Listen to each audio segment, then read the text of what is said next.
بسم اللہ الرحمن الرحیم۔ ناظرین، بین الاقوامی اسلامی یونیورسٹی کے ڈینز کے انٹرویو کے سلسلے کی اگلی کڑی کے ساتھ ہم آپ کی خدمت میں حاضر ہیں۔ آج ہم جس فیکلٹی کے ڈین سے گفتگو کریں گے اس فیکلٹی کو بین الاقوامی اسلامی یونیورسٹی کی تاریخ میں بنیادی حیثیت حاصل ہے، فیکلٹی آف اصول الدین۔ یہ وہ فیکلٹی ہے جس کو بنیادی طور پر ابتدائی فیکلٹیز میں گنا جاتا ہے۔ آج ہمارے ساتھ موجود ہیں پروفیسر ڈاکٹر تاج افسر صاحب کا بہت شکریہ، آپ نے وقت نکالا، آپ کو خوش آمدید کہتے ہیں۔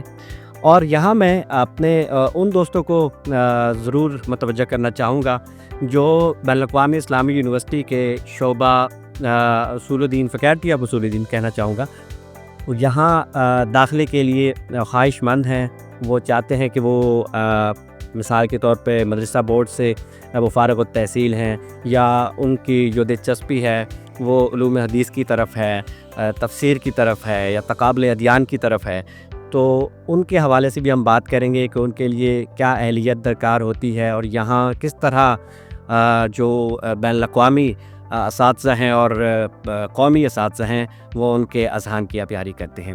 ڈاکٹر صاحب، ہم اپنے انٹرویو کو میرے خیال میں بین الاقوامی اسلامی یونیورسٹی کے کلیہ اصول الدین کی تاریخ سے شروع کرتے ہیں، کیونکہ ایک بڑی ایسی تاریخ ہے کہ جس کا ذکر کیے بغیر بات آگے نہیں پڑے گی۔ پلیز۔ بسم اللہ الرحمن الرحیم۔ فیکلٹی اصول الدین کی تاریخ بہت پرانی ہے، یہ ابتدائی فیکلٹیوں میں سے ہے، بنیادی تعلیمات کی حامل فیکلٹی ہے، اور اس فیکلٹی میں ہم اسٹڈی آف ریلیجنس، عقیدہ، فلسفہ، دعوہ و ثقافہ، حدیث، تفسیر، سیرت اور تاریخ، یہ 6 شعبے ہیں جو ہماری اس فیکلٹی کے تحت چل رہے ہیں، اور اس میں پاکستانی طلبہ بھی ہیں اور غیر ملکی طلبہ بھی ہیں، چائنا سے ہیں، یہ فارس کے جو علاقے ہیں ان سے ہیں، افریقہ سے ہیں، ترکیہ سے ہیں، اسی طریقے سے وسط ایشیا سے ہیں، مختلف علاقوں کے لوگ یہاں پر آتے ہیں، اور ایک بہت بڑی تعداد میں وہ فیضیاب ہو رہے ہیں، اور یہاں سے کامیاب ڈگری لے کر وہ اپنے اپنے علاقوں میں اچھی پوسٹوں پر کام کرتے ہیں۔ بالکل۔ اور ڈاکٹر صاحب، بہت بڑی بڑی ہستیاں ہیں، جب ہم دیکھتے ہیں کہ یہاں سے فارغ التحصیل لوگ بہت بڑی تعداد ہے، محققین کی بہت بڑی تعداد ہے، اسکالرز کی جو اس فیکلٹی نے پیدا کیے، جو نہ صرف پاکستان بلکہ دنیا بھر میں خدمات انجام دے رہے ہیں۔ تو ڈاکٹر صاحب، اگر ہم یہاں ایک امتیاز ہے اس فیکلٹی کا، وہ ہے انٹرنیشنل فیکلٹی، بین الاقوامی اساتذہ جو ہیں، اس حوالے سے تھوڑا سا اگر آپ روشنی ڈالیں کہ ہمارے ہاں کن ممالک کے اساتذہ موجود ہیں اور کس طرح کولیبریشن چل رہی ہے باقی ممالک کے ساتھ ہماری۔ فیکلٹی اصول الدین کی خصوصیت یہ ہے کہ اس میں میل بھی اور فیمیل بھی، پاکستانی بھی اور فارن فیکلٹی ممبرز بھی موجود ہیں، پروفیسر سے لے کر لیکچرر تک، assistant professor, associate professor level کے فیمیل اساتذہ بھی موجود ہیں اور میل استاد بھی موجود ہیں۔ ان میں الجزائر سے ہیں، سعودی عرب سے ہیں، مصر سے یہ نمایاں لوگ ہیں، سوڈان وغیرہ سے بھی لوگ ہیں۔ تو ایسی فیکلٹی کہ جو بین الاقوامی فیکلٹی ہو، وہ کلیہ اصول الدین کی ایک خصوصیت ہے اور امتیاز ہے اس میں۔ ڈاکٹر صاحب، عصر حاضر کے تعدیات، چیلنجز کا اگر ہم ذکر کریں، اور یہاں پھر فیکلٹی آف اصول الدین کا کردار بڑا اہم ہو جاتا ہے، کیونکہ اب بہت کم ایسے ادارے ہیں جو عصری مسائل ہیں ان کا حل جو ہے اسلامک اسٹڈیز کی روح سے نکالنے میں جو کام کر رہے ہیں۔ تو اس حوالے سے آپ کے جو فیکلٹی ہے وہ کیا کام کر رہی ہے اور کس طرح سے کام کر رہی ہے؟ یقیناً بہت اچھی بات کی طرف آپ نے توجہ دلائی ہے۔ اس وقت بہت بڑے چیلنجز ہیں۔ سب سے بڑا چیلنج یہ ہے کہ مذہبی تعلیم میں ایک ڈویژن ہے، ایک تقسیم ہے، فرقوں میں بٹی ہوئی ہے۔ صحیح بات۔ پھر مذہبی اور عصری تعلیم میں تقسیم ہے۔ بالکل صحیح بات۔ تو فیکلٹی اصول الدین کی خصوصیت یہ ہے کہ یہ ان جامع یا جو مشترک چیزیں ہیں ان کو ڈسکس کرتی ہے، ڈائلاگ کے ذریعے سے اسٹوڈنٹ کے اندر یہ شدت پسندی کا رجحان، فرقہ پرستی کا رجحان، تشدد کا جو رجحان ہے، ڈویژن کا جو رجحان ہے، اس کو ختم کر کے تمام اسٹوڈنٹس کو آپس میں ملاتی ہے، اس میں ڈیبیٹ ہوتی ہے اور اچھے کامیاب نتائج نکلنے سے۔ چنانچہ ہمارے ہاں جو بنیادی تعلیم کے لیے ضروری ہے ایڈمیشن کے لیے وہ یہ ہے کہ کالج یونیورسٹی سے بھی آ سکتا ہے, کسی اے او لیول سے بھی آ سکتا ہے, مدرسے سے بھی آ سکتا ہے اور کسی بھی وفاق سے آ سکتا ہے. وہ ایکویلنسی لے کر یہاں اپلائی کرے گا تو یہاں ایک براڈ ویژن اس کو دیا جاتا ہے, ڈائیلاگ کا مزاج بنایا جاتا ہے, اسٹوڈنٹ ریسرچ کرتے ہیں, فتویٰ بازی نہیں بلکہ اوپن ریسرچ کر کے اس کے نتیجے جو نتائج نکلتے ہیں اس کو وہ کمپوز کرتے ہیں. ڈاکٹر صاحب ایک سوال جو ہمیں ہمارے سوشل میڈیا پیجز پہ بہت زیادہ ہوتا ہے, ہمیں کالز جب ہم ایڈمیشن کیمپین کرتے ہیں بہت زیادہ موصول ہوتی ہیں. وہ سوال یہ ہوتا ہے کہ آپ کے ہاں کلیہ اصول الدین میں میڈیم آف ٹیچنگ کیا ہے؟ تو اس حوالے سے اگر ہم چاہتے ہیں کہ آپ کی زبان سے ہی, آپ کے توسط سے ہی جو لوگوں تک پیغام پہنچ جائے کہ ہم کلیہ اصول الدین میں کلی طور پہ اردو میں تعلیم دی جاتی ہے, عربی میں دی جاتی ہے, یا جو ہے ایک مکس موڈ ہے. جی, یہ ہماری ایک خصوصیت ہے فیکلٹی اصول الدین کی کہ اس میں 2 زبانوں میں تعلیم دی جاتی ہے. میڈیم آف انسٹرکشنز عربی اور انگلش ہے. ٹھیک ہے. اور اس کی وجہ ایک تو یہ ہے کہ ہمارے ہاں فارن فیکلٹی ہے, فارن اسٹوڈنٹس ہیں, ان کو اردو نہیں آتی, جی, اس لیے وہ عربی میں پڑھتے ہیں یا انگلش میں پڑھتے ہیں. بالکل ٹھیک. نمبر 1. دوسری بات یہ ہے کہ ہماری جو پرانی تراث ہے, جو میراث علمی ہے ہماری, وہ ساری عربی میں ہے. ٹھیک ہے. تو ہم اس لیے عربی میں پڑھاتے ہیں تاکہ بچے بجائے اس کے کہ نقل در نقل ہو کر جو چیز آتی ہے اور اس کی اصل شکل بگڑ جاتی ہے, وہ اصل کتابوں میں خود مطالعہ کرے. کیا ہوا کہ پرانی ہماری تراث کے اندر ہمارے بزرگوں نے کیا کہا ہے, کیا لکھا ہے. اور بالخصوص جب مسلمانوں کے عروج کا دور تھا, ہمارا تعلیمی بھی غلبہ تھا, ہمارے ہر اعتبار سے رہنمائی دنیا کو موجود تھی, اور اس وقت جو ایک آئیڈیل سچویشن تھی ہم وہ پیش کرنا چاہتے ہیں اسٹوڈنٹ کے سامنے. اس لیے ہم عربی پڑھاتے ہیں تاکہ جو عربی مصادر اور مراجع ہیں طلبہ قوم کے ساتھ تعلق ہیں. بالکل ٹھیک ہے. یہاں ایک اور اسی سے منسلک ایک اور سوال ہے, بس ابھی تذکرہ میں یہ بھی پوچھ لوں کہ بہت سے بچے ایسے ہوتے ہیں ہمارے سوشل میڈیا پیجز پہ, یا آپ یوں دیکھیے کہ ہمیں کالز آتی ہیں ایڈمیشن کیمپین کے دوران, تو یہ چاہتے ہیں کہ میرے والدین, وہ بچے بتاتے ہیں, یا وہ خود بہت زیادہ وہ دلچسپی رکھتے ہیں کہ جو شعبہ جات ہیں کلیہ اصول الدین میں, وہاں وہ تفسیر میں دلچسپی رکھتے ہیں, وہ حدیث میں دلچسپی رکھتے ہیں, تقابل ادیان میں دلچسپی رکھتے ہیں, لیکن ان کو ایک مسئلہ یہ ہوتا ہے کہ ان کی عربی اچھی نہیں ہے. تو وہ ایک سوال کرتے ہیں کہ کیا ہم چل پائیں گے یا نہیں. تو کیا اسی طرح ہم اس سوال کو یوں دیکھ لیں کہ کیا اگر کوئی ایسا بچہ آ جاتا ہے تو اس کو کیا بنیادی طور پر, ابتدائی طور پر کچھ کورسز کرائے جاتے ہیں, یا کس طرح سے اس کو آگے؟ یہ بہت اچھا سوال ہے اور یہ بچوں کا حق ہے, اور اس کا جواب دینا اور مطمئن کرنا ہمارا فرض ہے. بات یہ ہے, ہمارے ہاں 2 قسم کے لوگ آتے ہیں. ٹھیک ہے. ایک وہ ہیں جو انگلش بیس ہوتے ہیں, بالکل اے او لیول سے آتے ہیں. بالکل ٹھیک ہے. انگلش کالج اسکول سے آتے ہیں, تو ان کو ظاہر عربی نہیں آتی. دوسرا وہ طبقہ ہے جو مدارس سے آتا ہے, جن کی انگلش کمزور ہوتی ہے.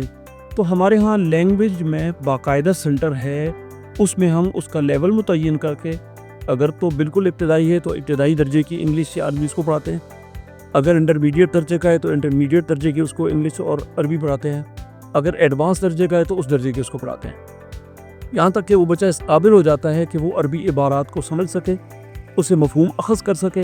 پھر اس کو ہم فیکلٹی میں لے کر آتے ہیں, اور باقاعدہ یہ ایڈورٹائز ہوتا ہے, یعنی اخبارات میں, اشتہارات میں ایڈورٹائز ہوتا ہے کہ جن لوگوں کی عربی یا انگلش کمزور ہوگی ان کو اس لیول کے مطابق سیمسٹر پڑھنے پڑے گی. بالکل, بچے اسی بنیاد پر آتے ہیں, اس وجہ سے ان کی یہ ڈیفیشنسی پوری ہو جاتی تھی. اچھا ڈاکٹر صاحب, کلیہ اصول الدین کی اگر ہم خصوصیت کی بات کریں یا خصوصیات کی امتیاز کی بات کریں, تو کون سے وہ پہلو ہیں یا پوائنٹس ہیں جو اس کو باقی جو جامعات کے جو شعبہ جات ہیں یا کلیات ہیں ان سے تھوڑا سا بہتر ہم کہیں کہ وہ ثابت کرتے ہیں؟ پہلی بات تو یہ ہے کہ ہمارے ہاں جو امتیازی خصوصیت ہے وہ اوور آل یونیورسٹی کی ہے, بالخصوص فیکلٹی اصول الدین کی. وہ یہ ہے کہ ہمارے ہاں فیمیل سٹاف الگ ہے, میل سٹاف الگ ہے, کیمپسز الگ ہیں, بسز الگ ہیں, ہاسٹلز الگ ہیں. تو جو شرعی نقطۂ نظر سے بچیوں کی جو پرائیویسی ہے وہ محفوظ ہوتی ہے, اور میل اسٹوڈنٹ اپنے آزادانہ تعلیم حاصل کرتے ہیں. یہاں تک کہ لائبریریز کے اندر بھی دن مختصر انجینئرنگ خصوصیت ہے. ایک دوسری یہ ہے کہ ہم, جیسے میں نے عرض کیا ہے, کہ ہم انگلش اور عربی میں پڑھا کر ڈائریکٹ جو ہماری میراث علمی ہے اس سے بچوں کو رابطہ کرواتے ہیں. ہمارے ہاں بہت ساری چیزوں کے ترجمے ہو گئے ہیں انگلش سے یا دوسری لینگویجز سے یا عربی سے, اور عام یونیورسٹی میں وہی نوٹس پڑھائے جاتے ہیں. لیکن ہمارے ہاں بنیادی جو بڑی کتابیں ہیں ان کے ساتھ تعلق قائم کروایا جاتا ہے، بچہ اس سے نتیجہ اخذ کرتا ہے۔ بالکل ٹھیک ہو تو گیا۔ یہ دو بنیادی ایسے خصوصیات ہیں جس کی وجہ سے اللہ تعالیٰ کے فضل و کرم سے فیکلٹی اصول الدین کا فارغ شدہ بچہ وہ اسلامک اسٹڈیز کے جہاں بھی انٹرویو ہوتے ہیں وہاں ٹاپ کرتا ہے۔ آرام ماشاء اللہ۔ اچھا ڈاکٹر صاحب، ایک ہم نے اسی امتیاز کی بات کو اگر ہم آگے لے کے چلیں کہ بین الاقوامی اساتذہ بھی ہیں، بین الاقوامی طلبہ و طالبات بھی ہیں، تو کیا ایسے ہمارے جن کو ایم او یوز کہتے ہیں یا باہمی تعاون کے معاہدے ہوتے ہیں، ان سے استفادہ کر رہی ہے کلیہ اصول الدین؟ جی بالکل۔ بات یہ ہے کہ اس وقت جو ہمارے بہت سارے ممالک سے جو بچے آ رہے ہیں وہ اسی معاہدے کے تحت ہی آ رہے ہیں۔ ٹھیک ہے، یونیورسٹی کے ساتھ ایم او یو قائم ہوئے ہیں، اور پھر بالخصوص شعبہ اصول الدین کے ساتھ، فیکلٹی اصول الدین کے ساتھ۔ چنانچہ ہمارے ہاں جو اسٹڈی آف ریلیجنز ہے جی اس میں ایک بڑی تعداد بیرون ملک طلبہ کی ہے۔ تفسیر میں، حدیث میں، دعوہ و ثقافہ میں، عقیدہ میں ایک قابل ذکر تعداد چائنا سے ہے، ترکیہ سے ہے، افریقہ سے ہے، اسی طریقے سے مڈل ایسٹ سے، وسط ایشیا سے اور فار ایسٹ کے ممالک سے، بالکل انڈونیشیا، ملیشیا، ان ممالک سے اچھی خاصی تعداد ہمارے یہاں موجود ہے۔ اور یہ بھی آپ کے علم میں لانا چاہتا ہوں کہ ایک اچھی خاصی تعداد جو یہاں سے فارغ ہو کر گئے ہیں وہ فار ایسٹ کی یونیورسٹیوں میں اس وقت وائس چانسلر کے طور پر کام کر رہے ہیں، اور ایک ملک میں تو وہ جو پریزیڈنٹ آف اسٹیٹ ہیں جی ان کے ایڈوائزر ہیں، ریلیجس ایڈوائزر، وہ ہمارے اصول دین کے فارغ ہیں۔ اسی طریقے سے بہت سارے ایسے لوگ ہیں کہ جو بڑے قریبی لوگ ہیں، ہمارے لحاظ سے فارغ اور فضلاء ہیں، تو اپنے بڑے بڑے مناصب پر بڑے عہدوں پر کام کر رہے ہیں۔ تو یہ ایم او یو یا وہ تو اشتراک تعاون ہے، جی اسی کی اساس پر ہمارا ان سے تعلق ہے، اور وہاں سے بچے اعتماد کی بنیاد پر آتے ہیں۔ بالکل بالکل ٹھیک ہو گیا۔ تو ڈاکٹر صاحب یہاں ہم یہ چاہیں گے کہ آپ بچوں کو اور ان کے والدین کو کوئی پیغام دینا چاہیں، اور خصوصاً ایڈمیشن کیمپین کے حوالے سے جو پیغام دینا چاہیں، تو آپ کیونکہ بہت سے جو لوگ ہیں ان کے بہت ساری جو سوالات تھے، کنفیوژنس تھی، وہ تو دور ہو گئی۔ اہلیت کے کچھ سوالات تھے، میڈیم آف انسٹرکشن کے سوالات تھے، وہ ہم نے دے دیے، اور آپ نے ایک تعارف بھی بتا دیا، اور پھر آپ نے ایک اسٹیچر بھی بتا دیا کہ اس فیکلٹی کا جو ایک اسٹیچر ہے اور جس نوعیت کی یہاں پہ تعلیم دی جاتی ہے اور جن جن عہدوں پہ پھر لوگ موجود ہیں، وہ ماشاءاللہ ایک مقام ہے۔ تو آپ کیا پیغام دیں گے طلبہ و طالبات کے بعد؟ دیکھیے بات یہ ہے کہ علوم دو قسم کے ہیں۔ ٹھیک ہے، ایک وہ علم ہے جن کے ساتھ ہماری معیشت وابستہ ہے، صحیح، اکنامکس سے لے کر انجینئرنگ کے جتنے بھی شعبے ہیں ان کے ساتھ ہماری معیشت وابستہ ہے۔ ایک وہ علوم ہے جو علوم نبوت کہلاتے ہیں، ان کے ساتھ ہماری فکر اور ہماری ذہن وابستہ ہے۔ صحیح، اور ظاہر بات ہے کہ ذہن کی اساس پر ہی انسان کام کرتا ہے، آگے چلتا ہے۔ اس لیے میری رائے میں جس بچے کا جو شوق ہو، پہلے درجے میں تو اس کو آزادی ہونی چاہیے کہ جس علم میں اس کی رغبت ہے وہ حاصل کرے، بڑے خوبصورت۔ لیکن اس کے ساتھ ساتھ دینی علوم کا حصول ہماری یوں سمجھ لیں کہ ایک مذہبی مجبوری یا ایک فکری بالیدگی کے لیے اس کا ہونا ضروری ہے، اور بالخصوص ایسے ادارے میں کہ جس ادارے میں غیر فرقہ وارانہ اور ایک براڈ ویژن کے تناظر میں تعلیم دی جاتی ہو، تاکہ بچوں کے اندر ایک ویژن پیدا ہو، وہ قوم کی امامت کر سکیں، کل قوم کی رہنمائی کر سکیں۔ تو میرے خیال میں یہ فیکلٹی اصول الدینی فراہم کر رہی ہے۔ اس حوالے سے میرا بچیوں کو یہ پیغام ہے کہ وہ دینی علوم کے حوالے سے پوری توجہ دیں۔ اس کا یہ مطلب نہیں کہ باقی جو ہمارے معیشت کے فنون ہیں وہ ان کو ہم کو ڈیگریڈ کرنا چاہتے ہیں، ایسا نہیں، لیکن یہ ہماری مجبوری ہے۔ ذہنی کنفیوژن انسان کے عمل کو تقسیم کر دیتی ہے، انسان کو مایوس کر دیتی ہے۔ صحیح بات، تو ہمارے بچے ذہنی کلیئرٹی کے لیے اس فیکلٹی میں آئیں، اپنے بزرگوں کی جو علمی میراث ہے اس کے وارث بنیں، اور اس کی اساس پر نسل نو کی رہنمائی کریں۔ بہت شکریہ ناظرین۔ اس کے ساتھ ہی ہم آج کی اس نشست کے اختتام تک پہنچ چکے ہیں۔